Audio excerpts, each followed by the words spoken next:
everybody. Scott Goldman and Tim Jackson with Independent Time, independentandtime.com.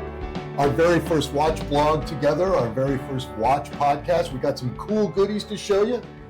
I've got Tim's website up behind me. We're going to talk about Vianney Halter. We're going to talk about IWC. We're going to talk about Cadoc. We're going to talk about Speak Marin, and we're going to show you some goodies. So, without further ado, hello, my friend. Hi, Scott. Very nice to be here. Nice to have you here with me. Great. As we often do on these watch blogs, the first things we talk about is what are we wearing? So I'm going to ignore mine for a sec because I promise you whatever Tim has on is much nicer than what I got on. So Tim, after Okay. Well, today is this is a stainless steel sort of daily beater, if you will. Daily beater. I know that that term is depends on who you're talking to. Yeah, what a beater is. My G-Shock is my beater. So right. Yeah. I try not to beat it, but it's daily wear. So this is a Kadoka 1. It's a stainless steel watch. It's a manual wind, and I'll take it off. We've got a camera set up here that Scott has arranged, so you can get a closer picture. So this is the watch right here. You can see it there. Oh, it's gorgeous. So stainless steel case, beautiful silver dial, and there's very subtle Romans, which if you look very closely, you can see there's a 12 right there, and a 3 right here, 6, and down there's a 9. I love Roman numerals, and this watch it spoke to me when I first saw it, because up until seeing the prototype of this watch in Basel in 2018, most of Stefan's production was hand skeletonized watches, meaning he took the main plate, the bridges, and he would drill a hole and put a jeweler's saw blade and then cut out the skeletonization, and that's what he was known for, and he did beautiful work. Which is really actually quite delicate stuff, right? Because it shows the prowess of this watchmaker and his ability to remove all the metal that is really kind of not necessary. And of course, when you remove metal from a bridge or something, it just makes it weaker. So you have to really kind of know what you're doing, I guess. Yeah, so you have to make sure that it still, has the structural integrity to work like a watch. And that, while these are beautiful watches, I hadn't ever really been asked by any clients for skeleton watches. So I hadn't bought any watches, but I knew him well, and his wife worked with Marco Lang. So I'd see him in Basel World and always make a point to go and see him. And then this year in 2018 was the year we met for a coffee. He actually wasn't exhibiting, but we met for a coffee, and he showed me the prototype of this watch.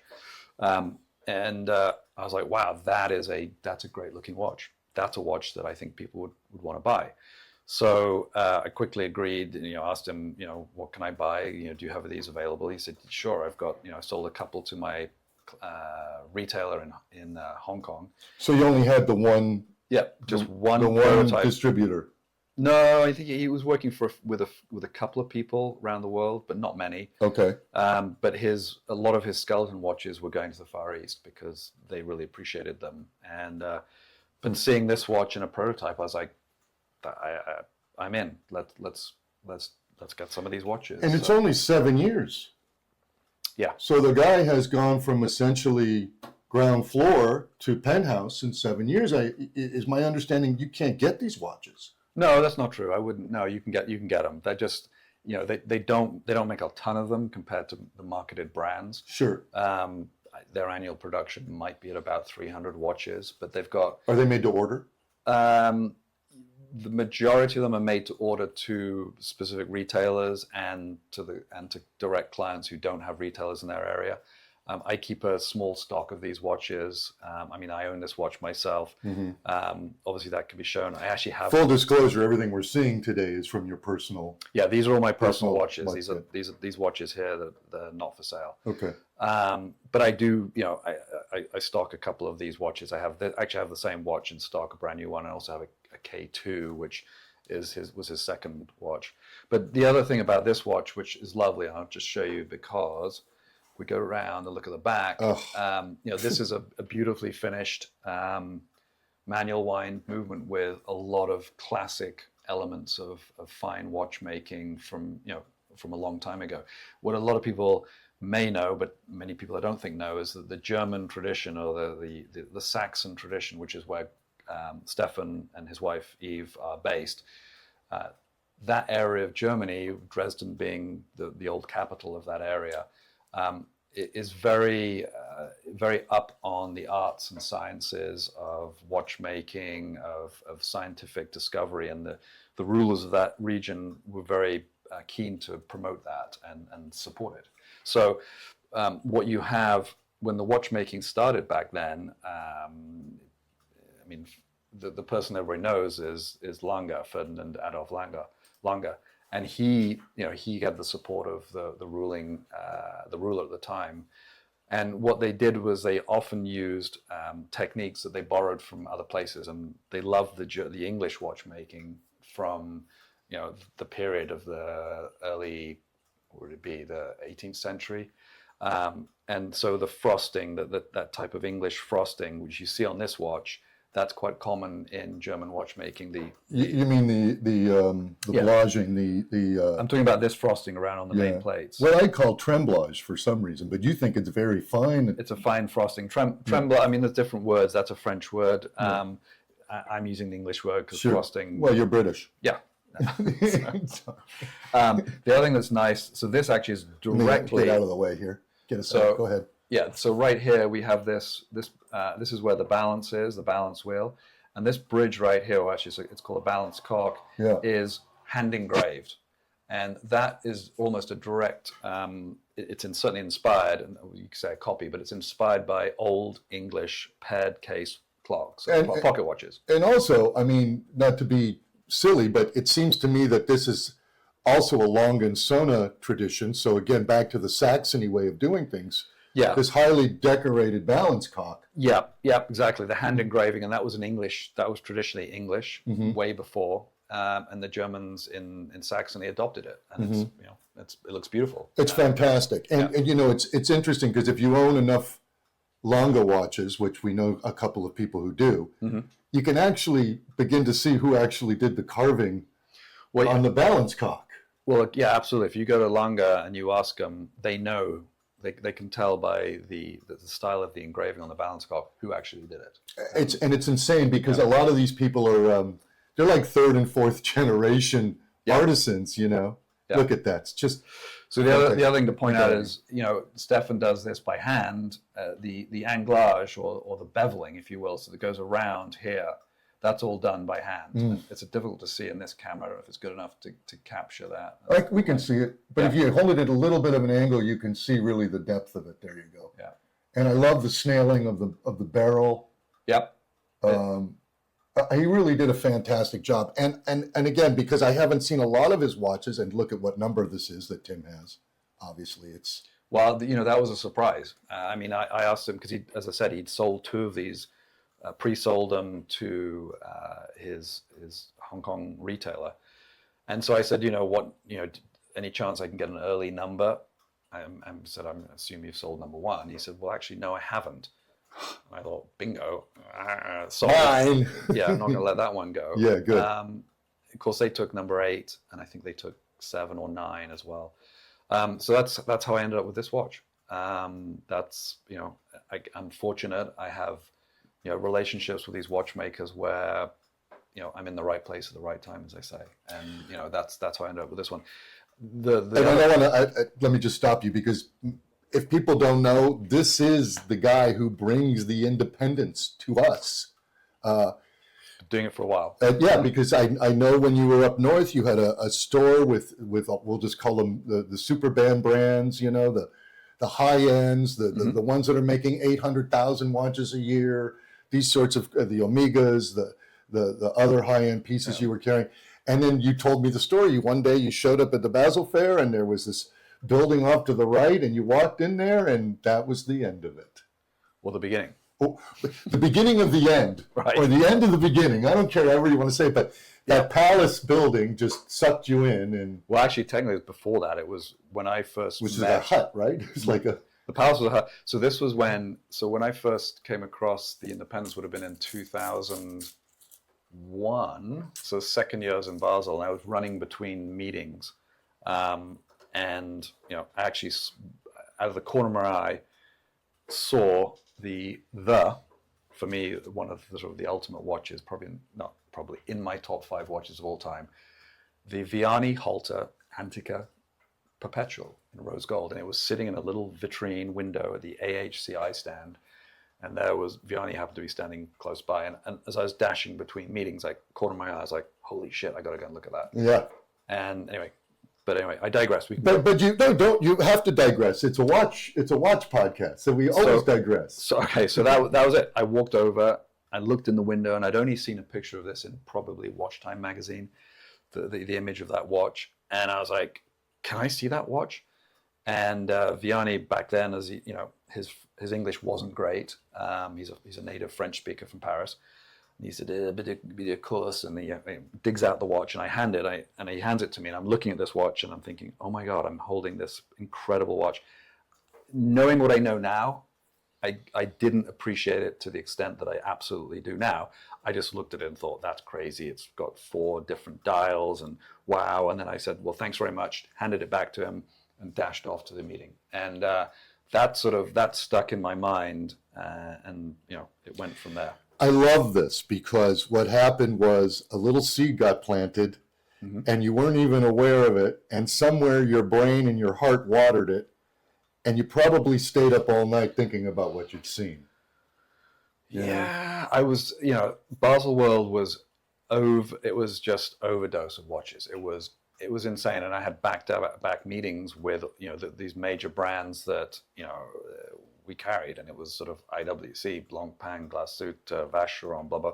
This was it was crazy, but I did take a couple of crappy pictures on it wasn't even a digital. It was camera. A flip phone at the time, maybe. No, it wasn't even. It wasn't on a phone. It was actually a camera that had. It was digital, but it was not a DSLR camera. It was gotcha. One of the early. So not a great picture, but it was there, and that was where we went. But that was the seed, and then the following year, it was I got connected with Speak Marin. Which I want to talk about. Don't run ahead too far. What's Scott wearing today? Scott's wearing his Omega, his Swatch moon watch, his Swatch moon whatever. I already got the eye roll because I'm wearing a quartz watch today. I just tell everybody it's not quartz. It's just it's a jump minute, a jump second. It's jumping. It's a jump second. Yeah, right. And of course, let's just look at the actual back. Oh, look at that! It's fancy. Plastic. It's enough of that. It's a throwaway watch. Hey, right? I mean, you could. I guess you could put a new battery. It's my beater. Yeah.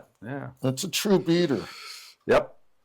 That is a. I did not bring my Submariner down today. I didn't want to show you up with my fancy Rolex Sub.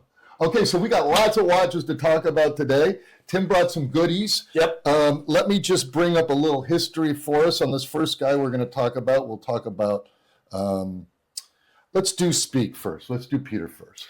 Well, yeah, that's probably a good way, a good place to start because. So I'm going to get us out of the way and just a little bit of history on Peter. Okay. He started in 2002, and it's actually when I met Tim. I'll put us back on here. I met Tim at Jeff Kingston. Yeah, it was a Jeff Kingston / WatchTime event in LA. And so Jeff Kingston, if you couldn't get to Switzerland, he would bring the Basel Fair to you. He'd go with and shoot a bunch of shots, and he was actually really gracious, I thought, the way he would allow a bunch of us to actually go to a fair we hadn't been to. They'd get a big room at, say, the Riviera Country Club. Mm-hmm. They'd invite vendors down.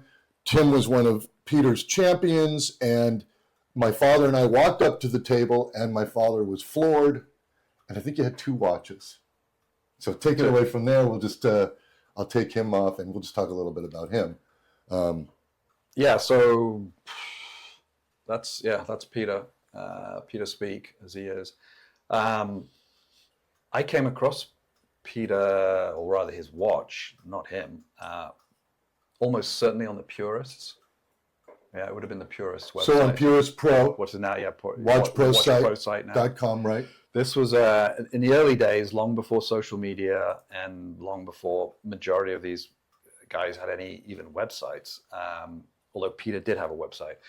But I came across a posting, so it had a couple of images and a write-up by an enthusiast on the Purist website. This was a forum where watch crazy, watch nerds, watch addicts, watch collectors would gather online, if you will, to discuss their excitement about mechanical watches. All across the board. They're big brands. This particular, the Purists had a small forum, an area for talking about independence. And so I was just scrolling through. I would look at, back then I was a Ulysse Nardin dealer, Blancpain, IWC, blah, blah, blah. And I came across, I checked onto this independent forum, and I saw a picture of the original Piccadilly. This is a 38 millimeter cased watch, stainless steel, and it had, to my mind, my sensibility, an exquisite enamel dial. And people refer to enamel as grand feu, which is the French term. It's heated in a kiln. So it's essentially glass that is powdered, applied to the disc, and then put in a kiln and fired several times to create this permanent, beautiful, typically white dial. And it doesn't fade. Correct. It'll last. It'll remain like that forever. Which is an amazing idea because it's permanent. It's our teeth, you know. I mean, this enamel process, and forgive me because I'm just going to throw this out there. It seems like the old artisans, the only way you could paint enamel, and we'll get that in front of the camera in a sec, is you needed to use the wing of a fly. You would literally dip. Well, that's for paint. That's for doing the fine detail in terms of the numerals. The white, the background, the white is a powder that they basically shake almost like with a caster sugar shaker for baking. And they have to get a pretty even layer. But yeah, absolutely. So the numerals would traditionally be oftentimes hand painted, and those you required incredible dexterity and very, very fine motor skills. This is very few people on the planet could ever do this stuff. Pocket watches from the 1890s, 1900s often have these good quality pocket watches are found with beautiful enamel dials. And the permanency of these dials was what attracted me to enamel. To find a watchmaker, essentially a no-name watchmaker who was using an enamel in his entry-level watch, I thought was extraordinary. Because at that point, typically the big brands, Patek, Vacheron, would reserve an enamel dial for a minute repeater or tourbillon, because it was a very high-end quality, rare watch, and so they just didn't put typically enamel dials on their regular watches. And to go along with that, it's why they feel compelled to put their more complicated pieces in more noble metals, it seems to me. Well, I wouldn't pay $150,000 for a watch made in stainless steel, but I would in gold or platinum or red gold. And it seems to me that there's really, from my understanding, there's only one maker who really doesn't give a crap, and his name is F.P. Journe. So he's going to release his minute repeater in stainless steel because he says stainless steel is the best metal for minute repeater. He's not going to worry about, the fact that people won't spend that kind of money unless it's... Yeah, and I'm not... I think I would disagree slightly, because there are collectors that don't care about precious metals at whatever level. I absolutely. I wouldn't... Absolutely. And I would agree with you, because I've seen Patek Philippe watches in stainless steel. It's like the only 5270 in stainless steel, because it went an only watch and it was $4 million. So you're right. When companies typically will only use noble metals to make their watches, and then they release one in stainless steel, and it's a one-off, they're going to enjoy a lot of money. Let's look at this, Peter. Speak, Marin. So this is my watch right here. I've had this actually since 2005.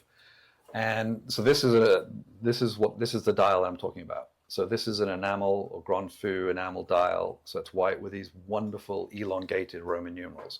Now, just to be clear, Peter didn't make the dial. The watch industry has traditionally been a collaborative effort, if you will, where certain people have certain skills, and the marketing guy, if you will, would get his name on the dial. And he would go out and sell it. So you have, dial makers, you have case makers, you have pinion makers, you have people that just spend their time making hands. So that what's fascinating about the sort of artisanal independent watchmakers is they are attempting and at some times doing it all themselves, which is really rare. In this case, Peter makes his hands. The case was made by a specific case maker to his specs. Obviously, this is nobody else has a case like this. But the dial specifically, which is what attracted me to his watches initially, is an enamel Grand Fou dial, and it was made by Dansey Cadran, which is a Swiss company now owned by Ulysse Nardin. And they are responsible for a lot of the enamel dials across the board within the big watch brands and also the small artisanal. And to your point that you made before, it seems like, especially in this world, there are a number of, I'll call them third-party producers, right, who are making the dials. If we look back at the tradition of a George Daniels or a Roger Smith, they're doing everything in-house, typically speaking. There are some things that we know that are very difficult to achieve. Hairsprings, for example, right, just as a small example. Right. But an enamel dial being taken on by the watchmaker, how are they doing it now, just out of curiosity? Are they doing the enamel dials in-house, or are they still going out to this French firm? I'm not sure what Speaker Rin's doing today, but when they do an enamel dial, I imagine that, yes, they're not making it themselves. They're not. There's very, very few people that do that. I'm trying to think if I know anybody that does. I'd be hard pressed to come up with a watchmaker that's doing an enamel dial. Well, I mean, I think to that point, I mean, I think we've seen all kinds of independents, like Kari Voutilainen buys his own dial making factory. Yeah. Because his work is so artisan, and there's only so much room in his house for a 300-year-old rose turning engine. So he's really understands why he needed to buy a third party company. Well, right, because his expertise, he's mastered all these different ways of making dials cases. He can do it himself. He's done it, but at the same time, it doesn't pay. It doesn't make sense financially for him to sit there and do the whole thing, because the watches would be astronomically priced. Right. I mean, we've got a Josh Shapiro who's turning the dials in his own place. Yeah. But as certain people that you and I both know, we won't mention names, we love Josh's work, but Josh is not an actual watchmaker. He's a dial turner who's hired some watchmakers, and that's sort of put some people off. I mean, Josh is doing exquisite work. Exquisite work, especially here on shore, which is fantastic. Yeah. Can we see the back of this baby? Let me get us off of here. So we can. Let's just. And this is an in-house movement, or this was a modified? So this is a modified. He calls it a hybrid movement. If we can get it to sit like that. Yeah, that looks good. You can see that. So this is the Piccadilly. This was the name for his initial design of a watch. It's 38 millimeters. Piccadilly is the area in London where Peter worked when he left watchmaking school in Switzerland. And, he worked for George Somlo Antiques that does a lot of restoration in London on some exquisite old watches. And that's where he sort of fine-tuned his skills, his understanding, which I always say is fundamental to watchmakers, is that, to have a period of time, 5, 7, 8, 10 years, let's say, working in restoration is key. Because why do I say that? Well, when you look at the old watches, pocket watches, early wrist watches from, the great storied brands, Patek, Vacheron, AP, let's say, that have been around a long time, longer, you understand when you work on these old watches, you get to see the materials that they use and how they've lasted for 60, 70, 80 years. It's unbelievable. And any real watchmaker, you and I know a lot of them, will tell you, you got to cut your teeth restoring old watches. Yeah, because when you do that, you get to see, as I say, you get to see the metal, and in watchmaking, there's it's a blend of all sorts of disciplines, but one of them is material sciences, and obviously today we have newfangled materials that watchmakers have been playing with, if you will, and it's unbelievable. Yeah. You need to be a metallurgist. You need to be an engineer. You need to be a mathematician. You need to physicist. You need to be a physicist. You need to have a steady hand. Yep. You need to have good eyes. I mean, you have to be able to put yourself in a meditative state to get that third wheel down in there. So I get that it's a drag to be a watchmaker and it's also an exciting, unbelievable undertaking. And just this rotor, this rotor is fantastic on this thing. So going back, you had an earlier question about the movement. So the movement starts out life as an ETA 2824, which is a very robust, very popular movement that a lot of companies will buy and then modify. Yeah, and the reason Peter used it was, in his words, he calls it a tractor motor. This is it's tried and tested. I believe it's originally was a Longines developed, designed automatic movement. So it has a big balance wheel. It has a lot of torque, and he disliked it. So what he did is he actually, if I zoom in a bit, so this is the main bridge, which he's obviously taken the self-winding bridge and completely thrown that away and created his own. So the jewels are in there. And let's go like this. Get that. Fantastic. Okay. A little bit of reflection, but the jewels are set in there. And what he's done is the rotor. This is his own rotor, obviously, and this is in the shape of what's called a topping tool, which is old watchmaking tool for cutting teeth in wheels. And he just liked that style, so this has sort of became the Speak Marin logo, if you will. But what I love about this is the amount. These branches have all been hand beveled, so the anglage on those, again, I don't know if it shows in the. It does. You can see it. It's exquisite, and it's a platinum watch. Yeah, so it's beefy. It's weight. Well, yeah. So the original was stainless steel. I looked, that was what I saw. Beautiful blue steel hands. And I was like, wow, that's a great looking watch. It reminds me of old pocket watches or grandfather clock. Who is this guy? Yeah. And that prompted me to do a little bit of a I don't even know if it was a Google search. Probably wasn't. Would have been one of the other search engines. Anyway, I found his fledgling website, and on it was a picture of this watch. And I thought, wow, okay. And so I reached out via an email sort of contact page to Peter, and I said, hey, normally I'd send you a formal letter of introduction from my store. I have a store here in Silicon Valley in California. Do you sell your watches? How can I get your watches? I'd be interested in talking to you. Thanks very much, Tim Jackson, and just signed it off. And it was late at night, 11 o'clock or something. The following day, I got an email back from Peter, very polite, just saying, thanks very much for your interest. We're in discussions with a potential distributor. I'll let him know that you're interested.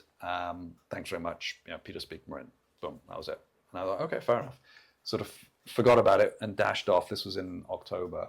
And then, continued on with the regular day-to-day life of running a jewelry store.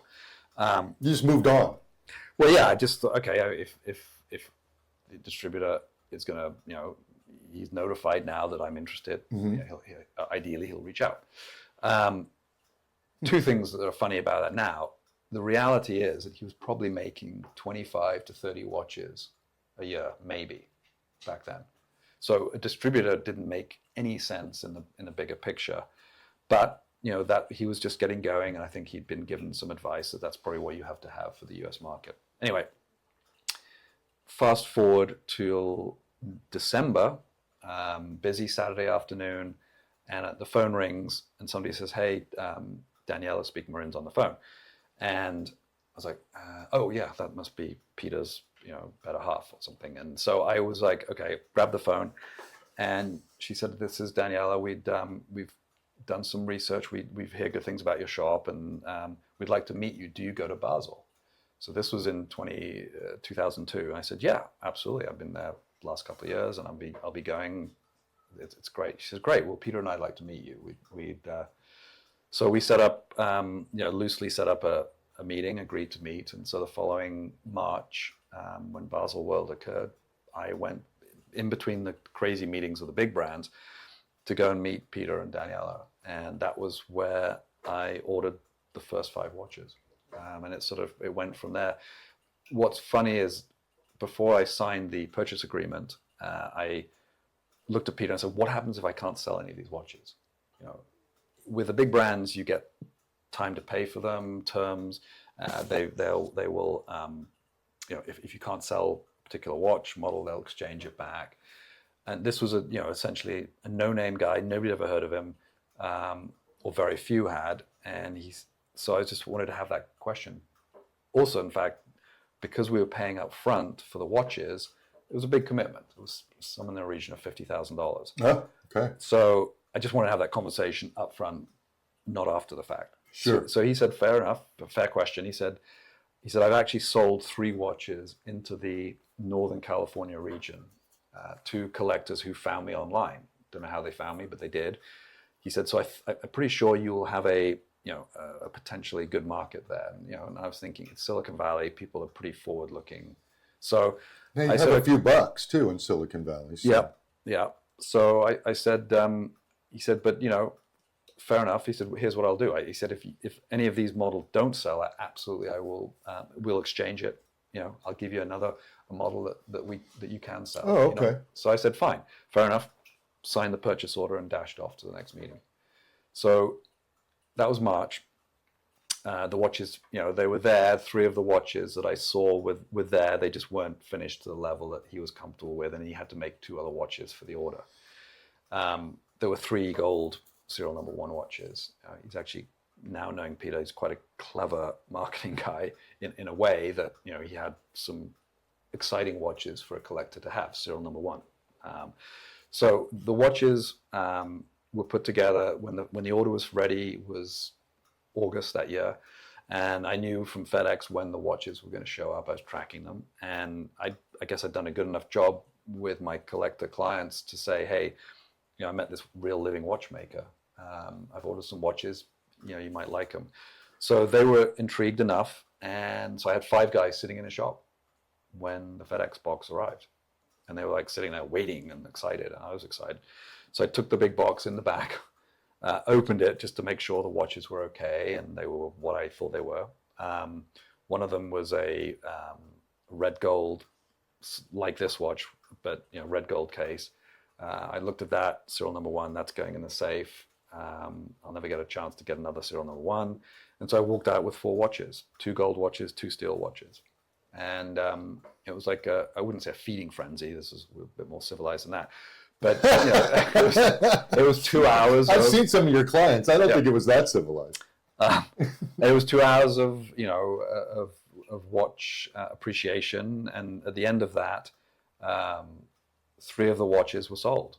And incredible. We had 1 steel watch that was a slightly. So it didn't have it had enamel, but it had a cream enamel, so a slight ecru color, off-white with Arabic numbers, and it had a red gold crown. That was sort of a nod to traditional watches and pocket watches in England that were sometimes made with a silver case but had a gold crown to denote that they were a high-grade watch. Oh. But anyway, packing the shop up that night, I looked at my colleagues and was like, it's funny, that conversation I had with Peter back in March at Basel about what happens if I can't sell these watches. Now I'm like, how do I get more? Hey, you don't have enough. Yeah, right. Well, listen, it's a good problem to have. A couple things I just want to point out. Tell me about the design of this hand. To me, he refers to it as like a sort of spade hand. It's a spade hand. Yeah, it's quite reminiscent of sort of traditional, grandfather clocks. I think. But when I walk around the Piccadilly Circus, I also see that the clocks on the tower, they have this. Yeah. It's stylized, and it's Peter's version of that. I love it. And just tell me the screw. Yeah, so the screw, it's which right obscured now by the minute hand right now, but you'll see in a second. You can just see it. Yeah. So that's sitting there in the enamel dial. It is purely aesthetic. There was no reason for it other than the fact that in the old days, they actually did use screws to hold dials in place. Right, so the dial was mounted to the top plate. Yep. And he's just doing it as just like, hey, look, I'm just kind of living to the... Well, it's a nod to traditional watchmaking, right. But there's also aesthetically, and this is one of the things I love about Peter and a lot of these watchmakers, is they're not only mechanical geniuses and understanding the physics and math, as we've talked about, of the movement, but aesthetically, and it's kind of an important point, aesthetically they have a style and a taste that appeals. Now, in the watch business as a whole, and the big brands are great, they produce some fantastic products, but it's a collaborative effort. And what I found compelling about Peter initially, Vianney, and Marco Lang is that these guys have both sides of the brain, if you will. So there's the aesthetic taste, which is maybe a left brain, and again, I'm making the brain side wrong. And they also have the right side of the brain, which is the mechanical aptitude and the understanding. No, I think you're right. I think you're right. So rare, really rare, is it that a watchmaker has both. I mean, in the big brands, they have brilliant watchmakers who work solely on the mechanics. Oh, it's super rare. Yeah. Because it's usually somebody who's, there's nepotism. It's third generation stuff. Well, yeah, or it's their focus and is brilliant and they can do the mechanics. Or you have somebody that's very skilled, and here's an example: the enameling on that dial is done by probably third generation, fourth generation artisans. I'm going to point at this dial is all enamel. So let's move on. Let's talk about McGonigal. Okay. Let me bring the McGonigal stuff up here. Who are the McGonigals? Who are they? Yeah. You tell me. Well, they're brothers, John and Stephen. We know that. Stephen. Oh, Stephen? Yeah. What? Well, there's no V. PH. Yeah, Stephen, I thought. No. No, he wants to be Stephen? Stephen. Okay. But he doesn't want to be called Steve. No, he's Stephen McGonigal. Okay. And John. So actually it's a perfect segue because I met them through Peter Speak. I did an event in Silicon Valley in 2006 called Watch History in the Making. And I invited Peter, Marco, Vianney to come to California, to Silicon Valley, to show and to meet collectors and to show what they do. I thought that was going to be a really important thing. Peter was great. They all were like, yeah, this sounds great. And then Peter said to me one day, it was right after Basel, he said, I've got a couple of friends of mine who I think would add to your event. Their names are John and Stephen McGonigal, and they make fantastic watches. And I was like, hey, that's great. I've never heard of them. He said, well, this is what they're doing. They're working on this, and this is who they are. So I said, well, your endorsement's good enough for me.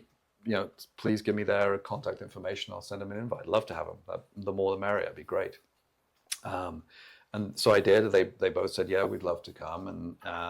And so that was in April that year. I was actually going over to UK. Thank you, Scott. Sure. And so the watch behind us right now is their very first watch. That's the McGonigal Tourbillon. This is not the McGonigal Tourbillon. This is a McGonigal Tusker Banu. But I was going over to England to meet up with my parents in June that year. The event was in September. And I thought, well, I'm in England. Maybe I can hop over to Ireland and meet these guys. Because, at least one of them, John lives in Ireland. Stephen lives in Switzerland. I thought it'd be a good idea to meet him prior to the event. So I did. I met John, Dublin Airport, and serendipity, the universe, whatever you want to call it, that my timing was impeccable because that weekend they were delivering the very first 2 McGonigal wristwatches. But it wasn't a Tuskar. No, these were the tourbillons. They were Planet, yeah. And the 2 collectors, American collectors, who got these guys to build their very first watch.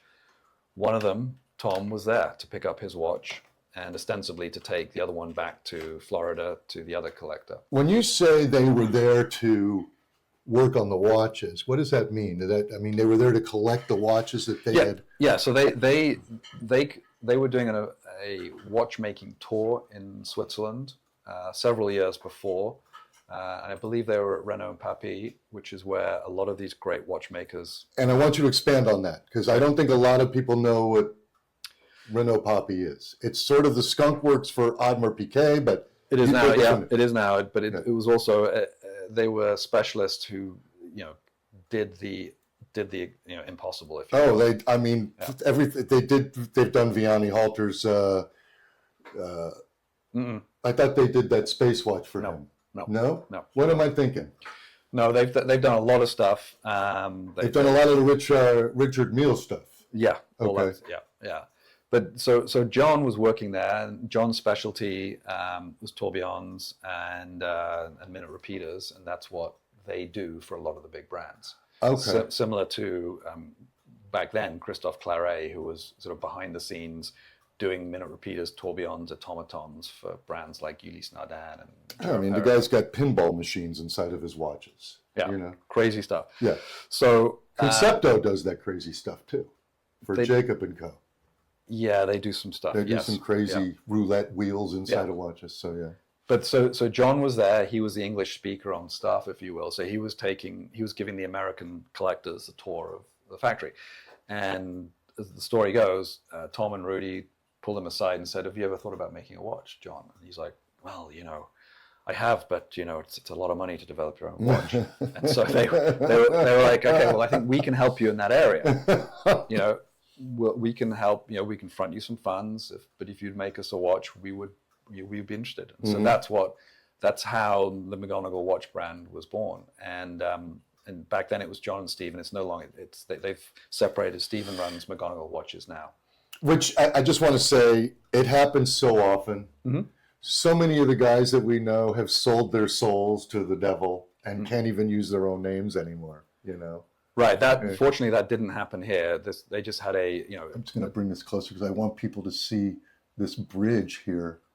That's sort of the signature thing. So this that bridge right there. Yeah, that claw, it's actually made of titanium that holds the balance. See how hard it is for me to point? I'll just point to it. Yeah. So it's right in here. Yeah, look at that. I mean, and that is sort of these two claws that are holding the jewel for the balance wheel. And the watch is not running right now, so you could actually see this balance wheel. It's got the eccentric weights inside it. And that finishing done on that piece of titanium is not easy to do. No. There's anglage and then inner angles and all that. No, because it's a metal that the Vickers very high, and people it's very hard to So this is a sort of what I might term as a semi-skeletonized watch. It's it's revealing. It's got the balance wheel in the front. So this was the first in-house McGonigal watch, because the tourbillon that they first came up with, which you showed initially, was based on a Claret Eboche. So they bought the kit from Claret and then modified it themselves, or what? How did that? Yeah, for the tourbillon. Okay. And this watch this was conceived by John and Stephen, wholly conceived by them. Does that mean that this movement is also made in-house, or? So they have it. Well, I believe my understanding is that the parts are made because they're made on CNC machines, which John and Stephen don't have. But they're made, Renault and Papy, the parts are made. Oh, okay. Yeah, because of the. They got the cutters. Yeah, well, they've got the machines to do that. Yeah. And then if you're trying to do a series of watches, which is what this was made in a series, you can do it one by one, but it'll take you for a long time, and the price is astronomical. Yeah, it's absurd. Well, I mean, you need that precision. That was the quintessential moment when Marty and I went to go visit Voutilainen, and we're on the second floor, and it's a whole room of Haas cutters. And I looked at him and I said, "Oh, what a fine American brand, just 45 minutes north of me that you're using in your shop." Right, CNC. "You're not going to use any Swiss machines here, are you?" He goes, "No, and the problem is I need 2 of each, because when one goes down, it takes 3 weeks for the Haas guy to show up." So it was nice to see some of the finest, if not the finest, watchmaking being machined by American CNC machines. I was very happy. Let's see the back of this baby. Yeah. Let me take this off screen here. This is really absolutely fantastic. Now, the backside is not near as skeletonized as the bottom half of the watch on the front of the dial. Correct. And the reason being is that the main plate, you're looking at the main plate of the watch. So this has, this is supporting structural integrity here. Is supporting that watch and having the ability to have the balance wheel on the front, the bridges and the wheels. So, but in terms of the decoration, this is done by hand by a hand engraver. There's also some circular graining on it, but the hand engraving is done to a Celtic design that was designed by their sister. Frances, I believe is her name, Frances McGonigal, who designed the scroll work and the back part. It does have a very Viking sort of Nordic sensibility. Yeah, Celtic that's the Irish, that's the Irish history and that's what they have. The other thing I'll point out, which is kind of fun, is get us off of here. If we can get the crown, if you can see the crown. Yeah, fabulous, right? So those notches are actually from the Ogham language, which was an ancient Celtic language, and basically those sticks would have notches in them to describe something or to communicate something. So the notches, they look sort of random, and they kind of are random. But they're not. Well, I don't know what it actually says. I'm not sure. Stephen might be able to help us on that. Yeah. But that's what those notches are on the crown. Again, a nod to their history, their background, and I gotta say, I love these. I'll call them Easter eggs, right? Because there's certain things that people take for granted, but serious collectors will really dig in to the archaeology of just what those little notches on the crown are. Mm-hmm. A good friend of ours, one of your clients and one of my longtime good friends, he had a Berthoud that I saw recently, and he was buoyed by just the fact that the hands were skeletonized so as not to obscure the dial. Right. And he looked at that and he went, sold. So it's these little details, especially when guys are really on the high end of collecting. It's a very high end collectible watch. And we know the gentleman who has one of these, he has a tourbillon though, right? He has a tourbillon. Doctor's is a tourbillon. Well, he has that. He also has the original Tusker, this was the second generation of their in-house movement. Oh, okay. And that watch was made in a small series of 10 pieces. It was a white gold case, and it actually had a more skeletonized barrel bridge. So here on my watch right here, this is actually a crystal that sits above the barrel bridge. And if I follow the line of it, you may be able to see it. Let's get the pointer. So let me get us off the screen here. Go ahead. So along right here, and then round where. Oh, is that another piece of crystal? There's a sapphire crystal that has the printing of McGonagall. It has the numerals on it that sits above the blackened, I think it's black rhodium, the barrel bridge, because there's two mainsprings. Is that why the reflection is an issue? Yeah, because of the black. Okay. And you got a secondary crystal underneath. I see. So underneath here, you've got two mainsprings. So this watch will run for about 110 hours. Oh, okay. But in the original Tusker, this bridge here was opened up, and there's bars, and you can see the barrels underneath. So that was the original Tusker. So more of a technical looking watch, if you will. But more skeletonized too. Yeah. More exposed. Again, the back was pretty much the same, but that was the original series. This was the follow up. There aren't many of these in existence.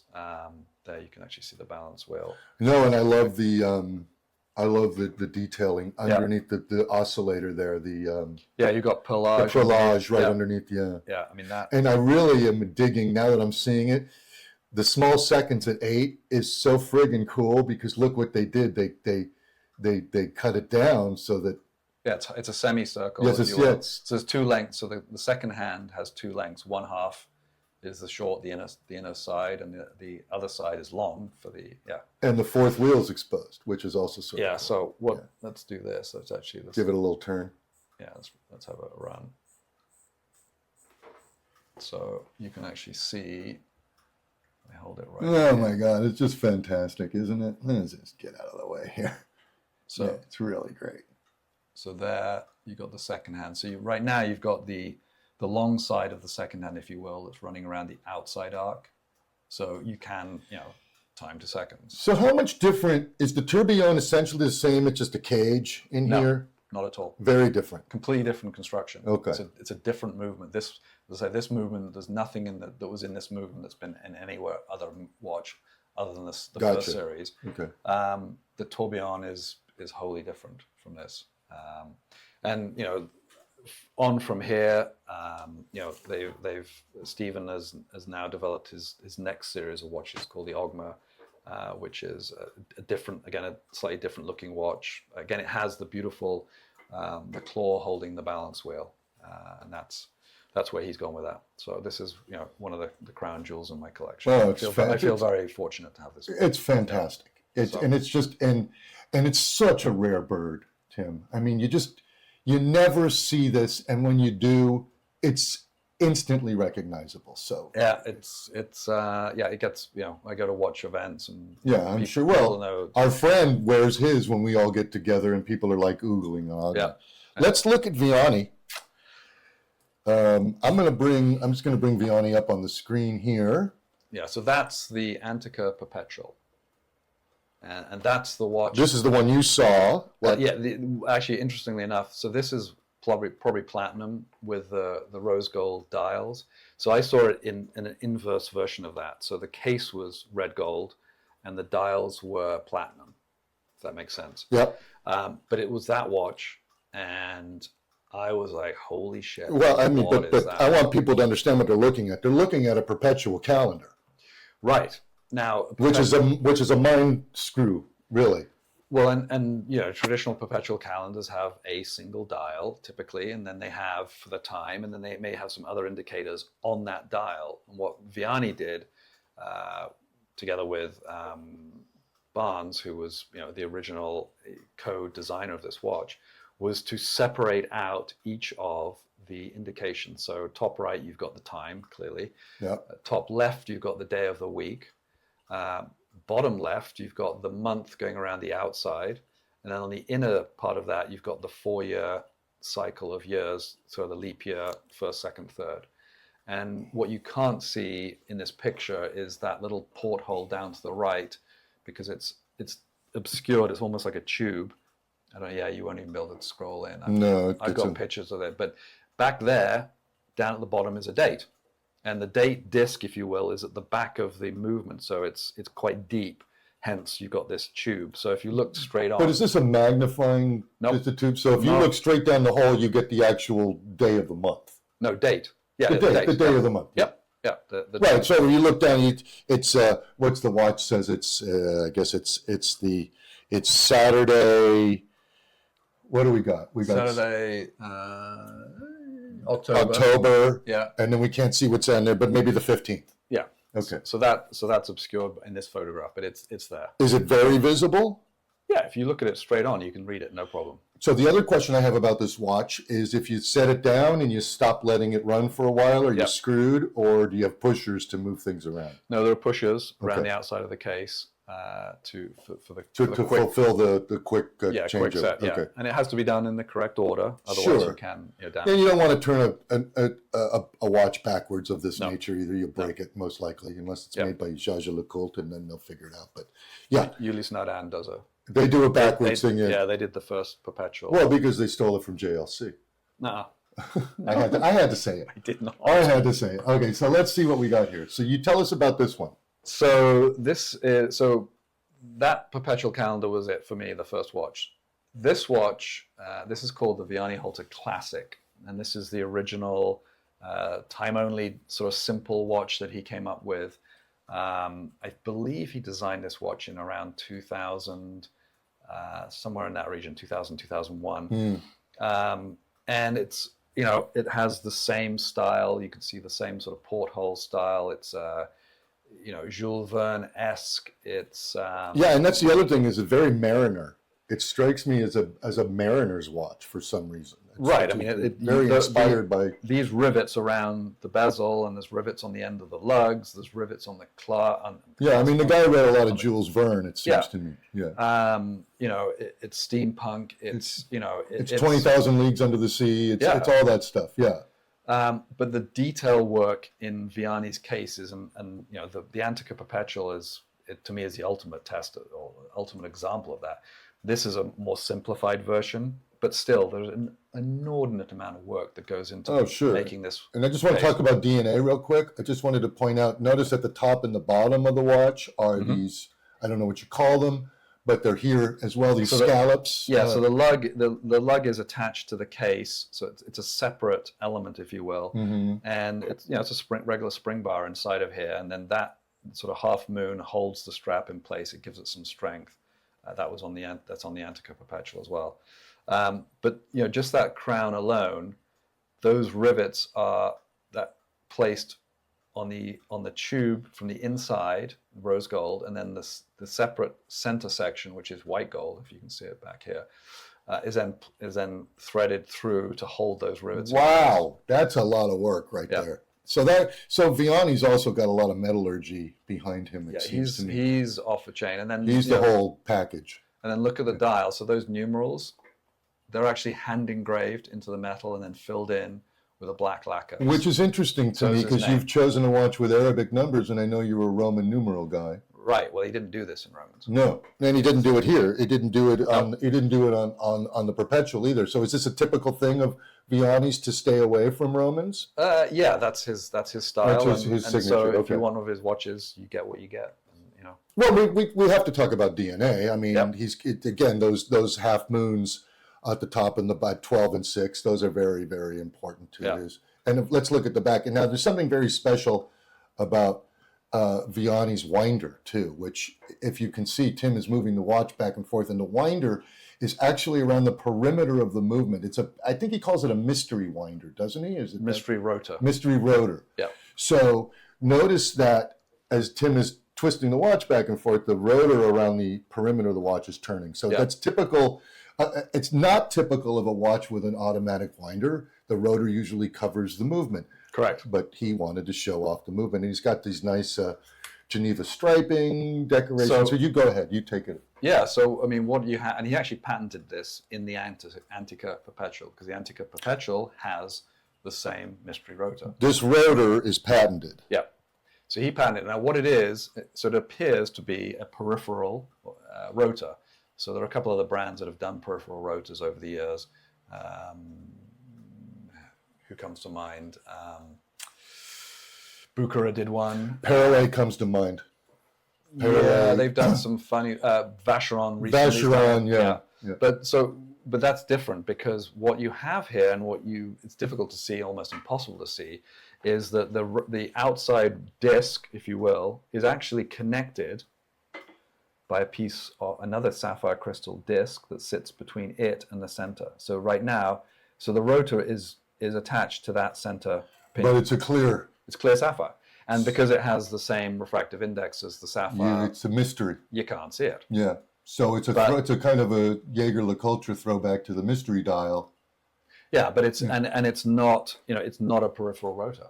It's a full center rotor, but you can see the movement, and the movement finishing is done beautifully. Oh, you just gave me a chill, Jackson. Yeah. Well, oh my goodness, that's hot. Yeah, this is a cool watch. Yeah.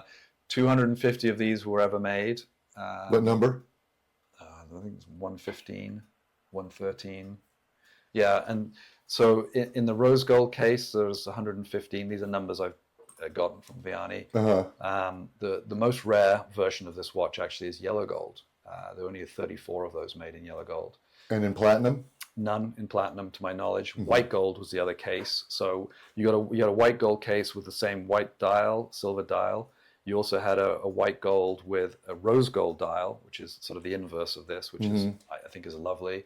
Sold a few of those, and then probably the most rare actually would be a white gold case with a yellow dial. I've actually seen one of those. So he's not doing it any stainless. It's all nobles. No, the original, the series of 250 watches, and it took him about 10 years to build all of these. And I know somebody else who complains about how long his watches take.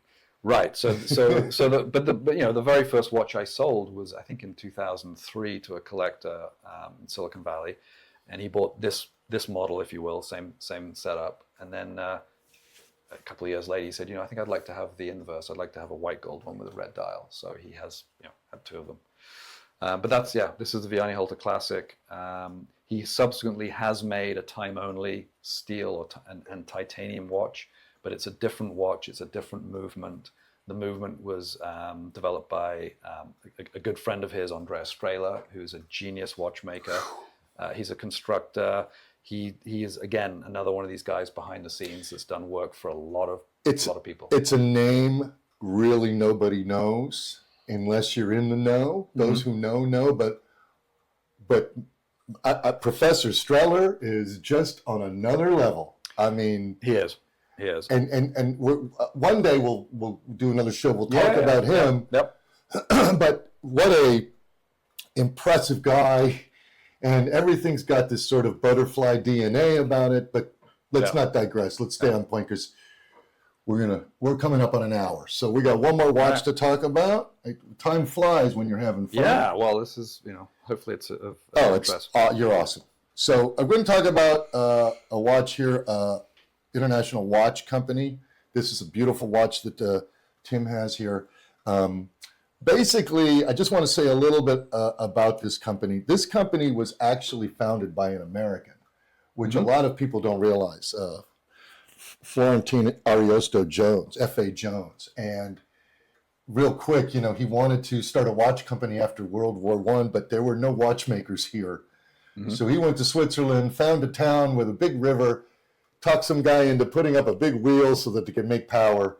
And then he started IWC. And the best part of the story is during the Second World War, Americans thought it was a bomb-making factory, and they friggin' bombed it. And when Roosevelt found out that it was an American, he sent the Army Corps of Engineers in there to rebuild the factory. Okay, with that I didn't know. It's a great little story. I'll let you take it away over here. We're going to go and look at this watch here. Yeah, so I mean, IWC is for me anyway, it's a wonderful brand. I represented them for many years in a store in Silicon Valley, and I've owned several of their watches over the years, and I've had the Pilot chronograph, a classic 35.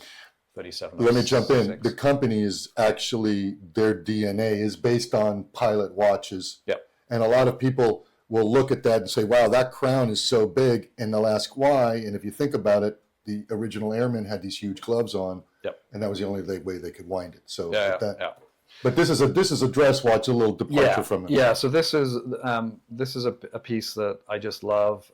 It's yellow gold. It's probably I haven't dated it exactly, but my knowledge tells me it's probably from the 50s, late 50s.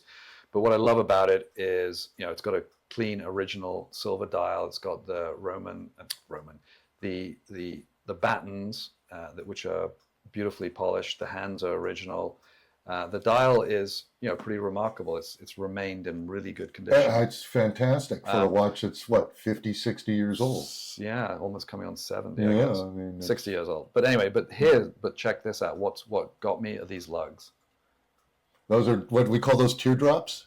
I mean, they're you could call them teardrop. This is not just your plain Jane wristwatch. And where I got it, I bought it from a dealer friend of mine, and he had it on a rather unattractive, to my taste, mesh bracelet. Did it match though? Was it the gold match? Yeah, it was yellow gold. Yeah, sure, it matched. Was it the original bracelet? No, not original. And it was attached with spring bars. And when I looked at the watch, I thought, there's a beautiful watch, but kind of sitting on an ugly bracelet. So I convinced him that I might be interested in the watch if I could get the bracelet off, if he would be willing to sell me the watch, the head, if you will, without the bracelet. And, he's been I've known him for a long time, for almost 25 years. I've done a lot of business, and he's like, sure, we can take the bracelet off. So it took a little bit of a while, and we got the bracelet off, and he figured out what the gold weight of the bracelet. The good news is the gold price has gone, astronomical. So the gold bracelet added up to a fair amount of money. So he was able to take that off the price of the watch, and we put a deal together. What, did he slap that bracelet on another watch? No idea. Maybe. It could well be on another watch at this point. There are some people that like those, just not for my taste. I like this blue strap you have on there. It's really pops the watch. It's fun. It's an El Cheapo strap, quite frankly. But it looks expensive. It's got the big alligator. It's a print. It's not even. I don't even think it's a real. Yeah, I know. It looks good. Yeah, it's genuine leather. Who is that? The brand? Genuine leather. Yeah. So 18. It's an 18 millimeter. Lug width, and it's a wonderful dress watch. And I have a few dress watches. I don't, up until having this watch, I didn't have an IWC in my collection. I'd sold the other ones, and I liked it. These lugs are what do it for me. So I just thought I'd bring a watch along today that isn't, an artisanal independent, but it's, I do like watches made by, good quality watchmakers that are the brands. Today, the watch world is a big business for the big brands, and that's something that, you know, another day we can talk about that. But we can, but I got to say, you know, this guy has brought me along into the world of independence, as he has with so many others. If you're a watch collector and you really love watchmaking and the artisanal part of it, I encourage you to look up guys like Kari Voutilainen, Vianney Halter, McGonigal, Ludovic Ballard, Kadok. These are guys who are literally working in the actual tradition of watchmaking. They're only making, I mean, I guess Vianney can only make about 35, 40 watches a year. Not even that right now. No, and Kari can barely crack 50 probably. Yeah.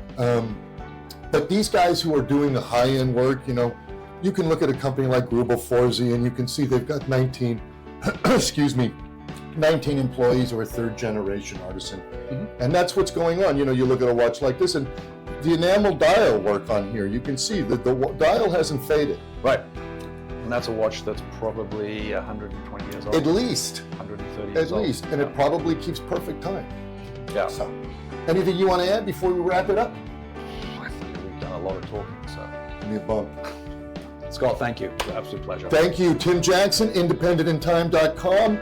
Go to the website, check out all the goodies he's got. Also, Instagram, Twitter, I don't tweet. Facebook. You don't tweet? Don't Facebook. No. You don't Facebook, just Instagram? Yeah, Instagram is, that's where you get to see a lot. But you're going to see this on TikTok and on YouTube and on Facebook and on everything that I can post it on.